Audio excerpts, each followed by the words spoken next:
So from yogurt comes from milk, but the potency of the milk is in the yogurt. You put something in the milk that makes it like sour. The milk changes and becomes yogurt. What is the meaning? The jiva can never become Brahma.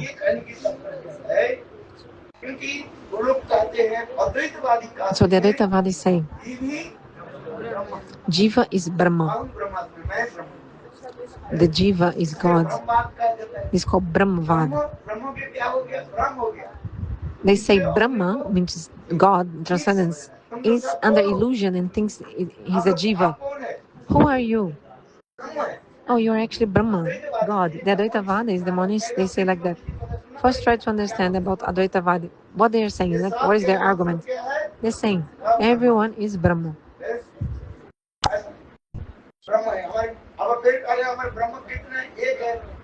Oh, but you said Brahma is only one, like the transcendence, absolute. God is only one. But in our house, we are four Brahmas. God, my husband is God, Brahma, daughter also son, wife, and we are fighting amongst each other. This is a wrong Siddhanta. So how God could be under the illusion?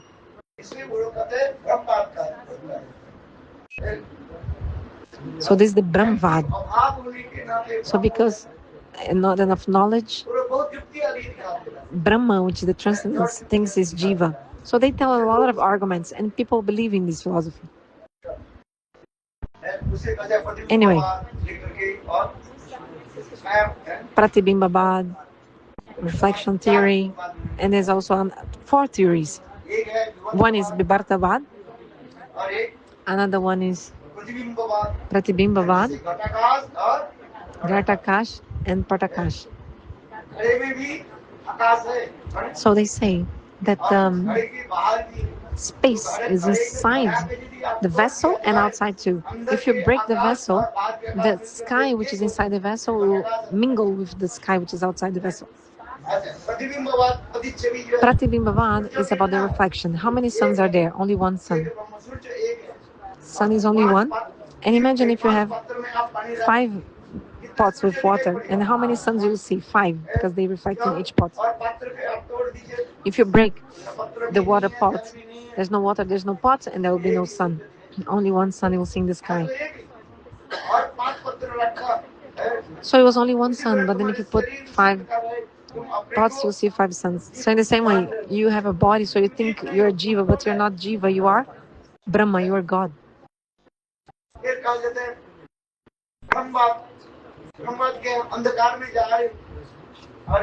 Brahmavad is like this. If you're walking in the darkness, you see, like example, a rope, and you think it's a snake, or you see a snake, you think it's a rope. When you light the light, you see it was actually a rope. So all these kind of logics, they have to sustain their arguments. Brahmavad, Pratibhimbavad, Vibhartavad.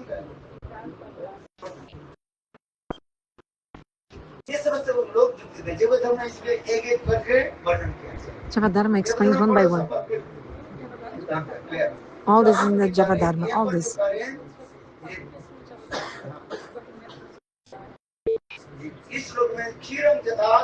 So this verse, Kiram Jata from Brahma Samhita.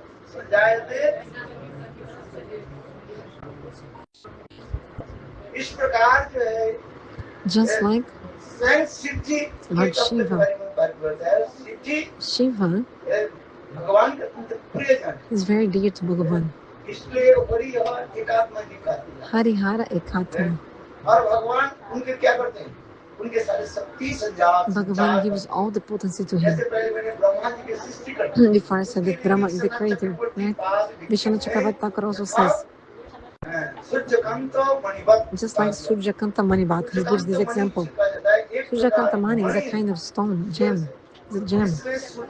That when the sun rays falls on this gem, on this crystal, it shines so much, just like a second sun. All the power of the sun goes to the stone. And it starts shining, also looks like a second sun. So powerful. The same way Swayam Bhagavan manifests this potency in the heart of Brahma for him to create. And then he's able to create. Which Brahma in this case? Varaj Brahma, the one which is Jiva Tattva. Because it's not so easy to create. It's not. So, who is doing that? Swayam Bhagavan gives the potency, just like example, we say, I do something, I'm doing. Actually, this is the ego of the jivas. They have this ego. Hari-katha is a false ego, thinking I'm the doer, I'm the doer. I manage the temple, I'm doing the parikrama. I'm the doer. Me. Who is doing me? Like a goat. Me. Without the potency of God, you cannot do anything. Do you understand? So Vishnu Chakravarti, he wrote, you can read in the Madhurya Kadambini. So I'm giving an example. Which example? Of the Surya-kant. It's a kind of stone that the rays of the sun, when reflects on the stone, on this gem starts shining so much, so shining, just like a second sun. So much like light and heat come because of the sun rays. So the jiva can get the position of Brahman. Okay, but just being in a position, what? Nothing. It needs the potency. Example, the king, some person became a king, and then nobody accepts him as a king. I'm the king, and then the king, everybody became king. No, what then, right? You're a king, but you need to have what? Potency.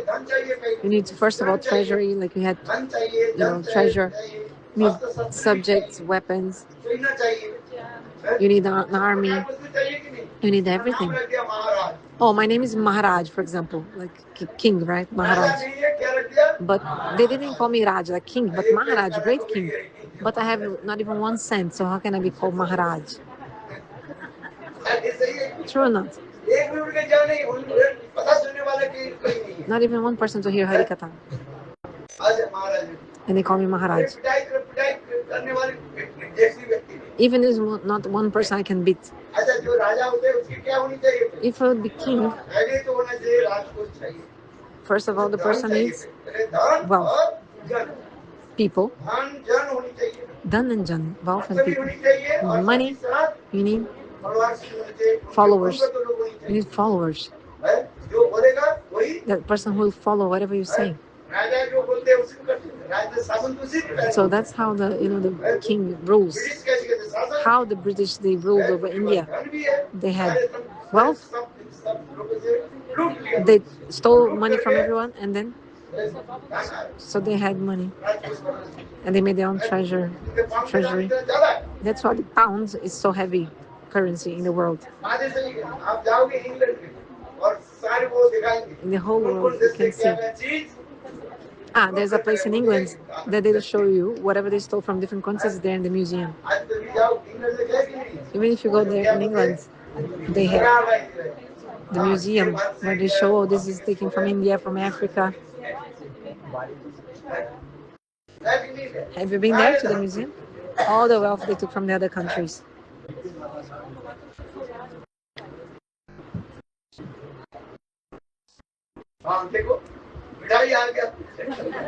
Oh, the sweet arrived.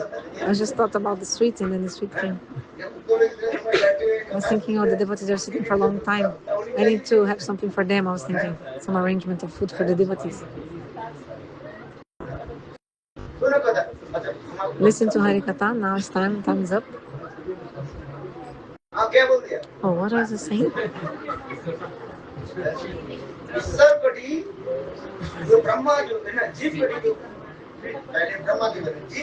So first, Jiva Koti Brahma.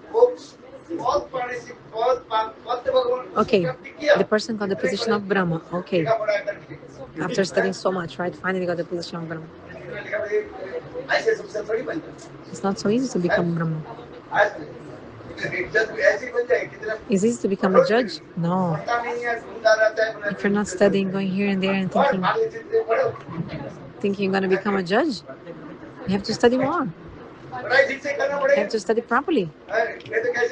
Otherwise, how do you become a judge? How you tell me? I think this lady in front wants to become a judge. She just tested, like, did exam to become a judge. You have to study properly. But not enough to study. Even if you also get the position of judge, you also have to need the potency of power. Who is giving this power? In case of Brahma, is God himself.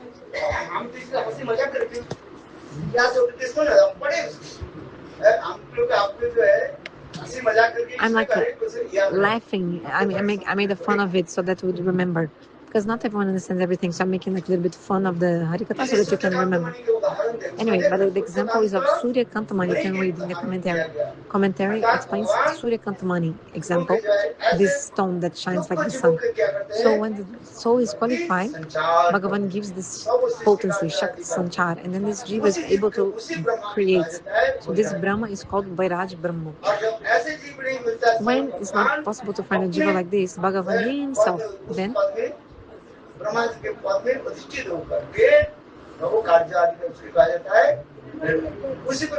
Bhagavan himself takes the position of Brahma. And for Shiva also. Jiva Koti Shiva, also God also gives potency to the Shiva for him to be able to destroy. It's called Kailasha Shiva. Rudra Shiva also, there's like 11 Rudras. Rudra Tata, many things in different kalpas. Many stories are there. Rudra and Shiva also Bhakti describes. Rudra means, like, example, what happened, Brahma was very angry one time and something came from his eyebrow, just like a baby. Started crying. And then crying, saying, Father, tell me my name. And then Brahma told him, one who is crying is called Rudra. So this is in the Bhagavad, this verse means Rudra is one who is crying. Rudranat iti Rudra. So in different days of Brahma, there are different stories about Shiva and Rudra and like this. So in this way, Shiva Tata, Jiv Koti, Ishvara Koti. Ishvara Koti Shiva is called Sadashiva, when Shiva is God himself, Vishnu Tata. Just like she said, he's Vishnu Tata. This Kailash Shiva, who performs the destruction with his wife, he's there, Parvati. Parvati describes, Brahma Samhita describes so beautifully about Shiva Tata. In many verses, Brahma Samhita describes. There's nothing bad in them, like Shiva and Parvati. But we hear about this, our mind is so polluted that we think bad things about them. Joni and Linga.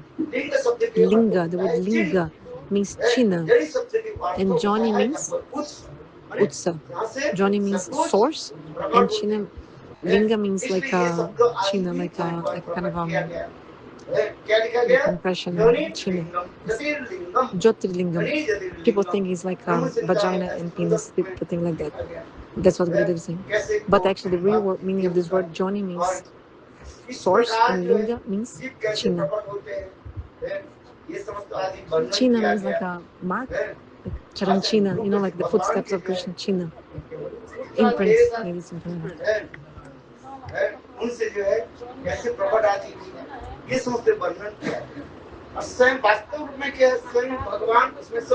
Actually, Swayam Bhagavan gives the potency. Beautiful pastimes. In Shiva Purana, there's so many stories.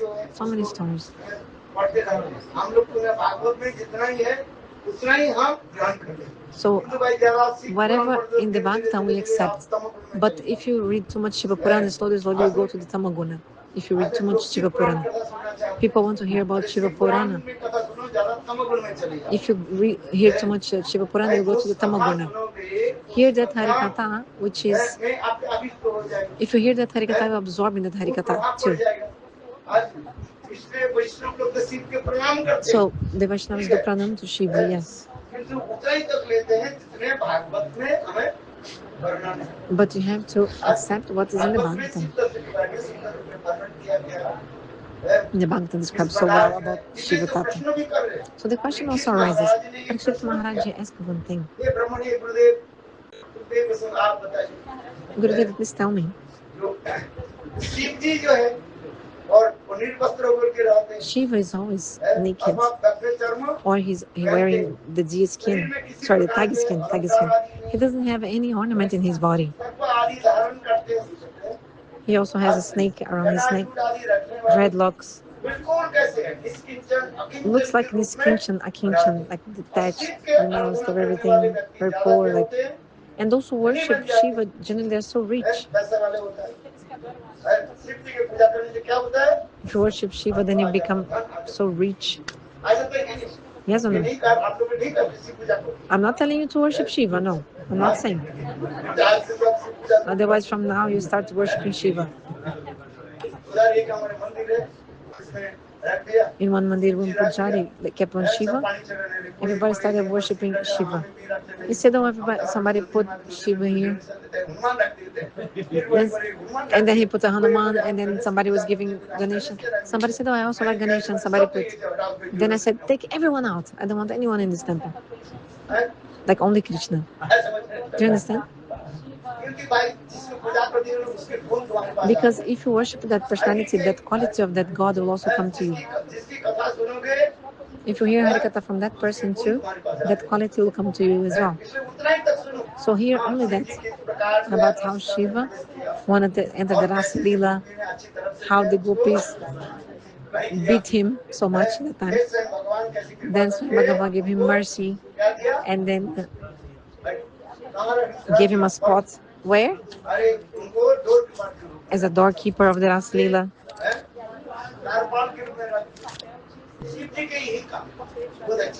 So this is the duty of Shiva. So we see him as Gopeshwara Mahadev. So we do pranam to him. And then we go to Vamshivat, the place of the Raslila. Only that's enough. If you keep reading the Shiva Puran, all these ghosts will come to you, the ghosts and witches will come to you. The Shivji takes ganja, he smokes ganja. He does this, that, bang, like this ganja. No. Leave all that. Only accept the Shiva Katha, how Shiva is the gatekeeper of the Rasa Leela. Sanatana Goswami and Mahadeva, how they were very dear to each other. They had a beautiful relationship. In Vrindavan. And how Shiva protects the Dham as a sevak. All the Dhams like Mathura also, Vrindavana, Jagannath Puri, even Govardhan also, Navadvipa. Wherever we go, Shiva is the protector of the Dham. He's a Kshetrapal, like he's the protector also of the Jagannath Puri in all the places of Bhagavan. He fulfills all the desires of Bhagavan. He serves God in an incomparable way. It's very hard to serve in an unfavorable way. Not only favorable, but unfavorable. For example, how? As Shankaracharya, right? As Shankaracharya, he cheated all the jivas, preaching the wrong philosophy of Mayavad. Actually, Parvati herself told, oh, my husband, why did you cheat all the living entities? He said, I'm not a cheater. Actually, God, Swami Bhagavan told me to do that. He said to me that the demons are like disturbing Bhagavan too much. The demons are disturbing so much Bhagavan. So to delude these people, you should preach Mayavad philosophy. So it's written in the scriptures how actually God himself told Shiva to preach the Mayavad philosophy. It's not my fault. Especially Bhaktivinoda Thakur. Actually, he honored so much Bhaktivinoda Thakur. Why? He said, first there was Buddhism, Shunyavad, nihilism. This is actually, so Shunyavad, nihilism is like a hidden Buddhism. Prachana Bodhavad. Everything comes from zero and you go back to zero. Zero becomes hero and hero becomes zero, people say. Do you understand? From zero become hero, and from hero you become a zero. Did you understand? What do you understand? Tell me. If you understand, then tell me. Zero to hero and hero to zero. So, example, if you write number 1, the more zeros you put to the right, the number increases so much, isn't it? Like hero. Increase, increase, increase. Lord Rama's name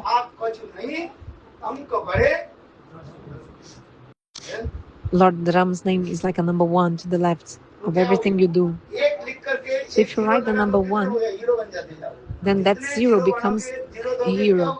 The more zeros you put next to a number, then you become a hero. You become more richer and richer. Isn't it? Increasing, increase. From 1 rupee, 10 rupees, then 100, 1,000, 10,000, until like billionaire. You become a hero, right? But if you remove the number 1 to the left, like the digit, then it's a zero, complete zero. So 0 to hero and hero to zero.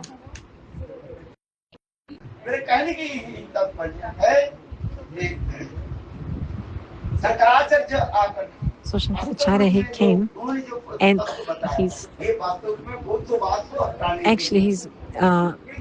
goal was to remove the Buddhism philosophy, because Buddhism is shunyavada, nihilism, thinking everything comes from zero and go back to zero. So he wanted actually somehow to finish the influence, destroy the influence of the Buddhism. But everything comes from something, not from zero. So he destroyed this philosophy of Buddhism, saying, no, God exists, Brahma, absolute. Because the Buddhists don't even accept God like like the Brahma. They don't accept the supreme truth, absolute. But Shankaracharya, he said, no, everything comes from Brahma, from God, from the absolute transcendence. Everything is maintained by Brahma. Everything in the end merges in Brahma.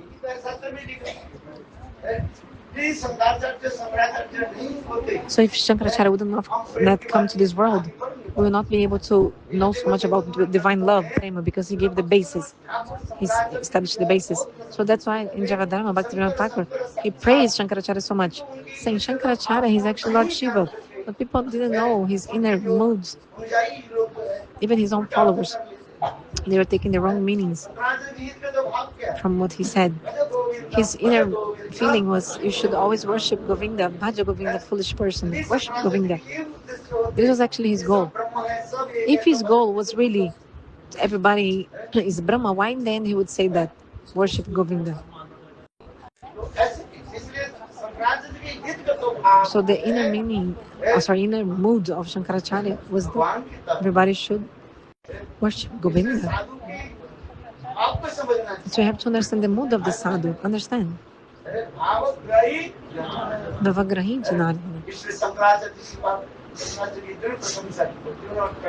Bhaktivinoda Thakur, he wrote, if Shankaracharya hadn't come, we would not be able to increase so much the love. Means we wouldn't be able to develop our knowledge and of love and the preaching of divine love.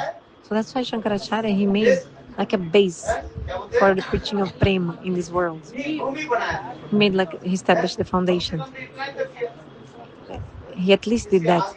Then you can, on top of that, you can describe about prema. So we do our pranamas to Shankaracharya.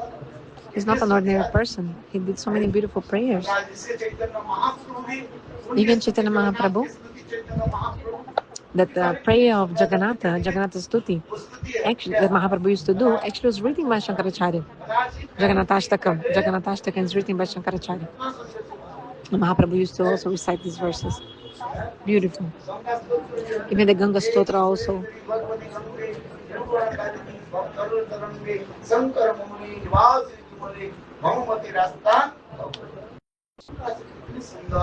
Beautiful bhavs of Shankaracharya, beautiful.